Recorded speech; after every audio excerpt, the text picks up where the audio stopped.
Assalamualaikum warahmatullahi wabarakatuh. Let me introduce myself. My name is Rahadatul Aisi. My NPM 2408260084. Here I will bring the Bartholin Kista material on the gynecology blog. Baik, di sini saya akan menjelaskan apa sih itu kista Bartholin. Kista Bartholin adalah benjolan berisi cairan yang terbentuk karena saluran kelenjar Bartholin tersumbat, sehingga terjadi penumpukan karena cairan tidak dapat keluar. Biasanya kista ini tidak menimbulkan nyeri, tetapi jika ukuran membesar atau terinfeksi dapat menjadi abses Bartholin yang terasa sangat nyeri. Ada pula penyebabnya. Penyebab terjadi kista Bartholin diantaranya adanya penyumbatan saluran kelenjar Bartholin, adanya peradangan pada kelenjar atau salurannya, adanya cedera atau iritasi pada daerah genital, terjadi infeksi, bakteri dapat menyebabkan abses.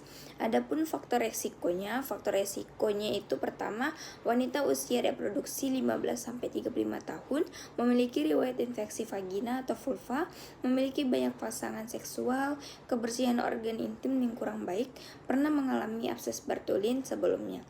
Ada pula gejalanya, yang pertama, bila belum terinfeksi kista Bartholin, adanya benjolan di salah satu di sisi lubang vagina. Biasanya tidak terasa nyeri, benjolan terasa lunak, bulat, dan dapat digerakkan. Bila sudah terinfeksi atau abses Bartholin, adapunlah gejalanya, benjolan membesar dan terasa sangat nyeri, kulit sekitar benjolan tampak merah, bengkak dan terasa hangat saat disentuh, nyeri saat duduk, berjalan, dan saat hubungan seksual. Bila infeksinya berat dapat disertai dengan ada pula diagnosisnya. Yang pertama itu kita lakukan anamnesis terhadap pasien. Kita tanyakan keluhan yang dirasakan pada pasien, lama munculnya benjolan, nyeri atau tidak, riwayat infeksi sebelumnya. Ada pula kita lakukan pemeriksaan fisik. Biasanya ditemukan benjolan di salah satu sisi bagian belakang pintu masuk vagina, nyeritakan bila terjadi infeksi. Ada pula diagnosa bandingnya. Yang pertama ada abses Bartholin, ada kista epidermoid, ada lipoma, ada herpes genital. Ada pula selanjutnya kita lakukan penata laksanaan. Yang pertama kista kecil atau tidak bergejala, kasih penanganannya itu pertama kita rendam air hangat, terus kita observasi atau kita pemantau dulu kan terlebih dahulu. Terus selanjutnya kista yang bergejala, jika benjolan mulai mengganggu kita rendam air hangat, obat penyeri reda misalnya paracetamol dan ibuprofen. Bila tidak membaik dapat dilakukan tindakan operasi.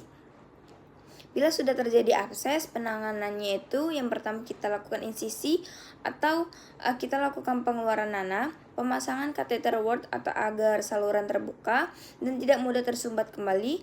Kita lakukan membuat saluran baru agar cairan dapat keluar dengan baik.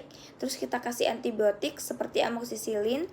Kita insisi sederhana saja, tidak terlalu dianjurkan karena resiko kambuh cukup tinggi. Ada pula komplikasinya. Yang pertama, terbentuknya abses karena adanya kumpulan nanah, terjadinya kambuh berulang, dan terjadi infeksi kronis. Terus kita lakukan adapun pencegahannya pada kista Bartholin.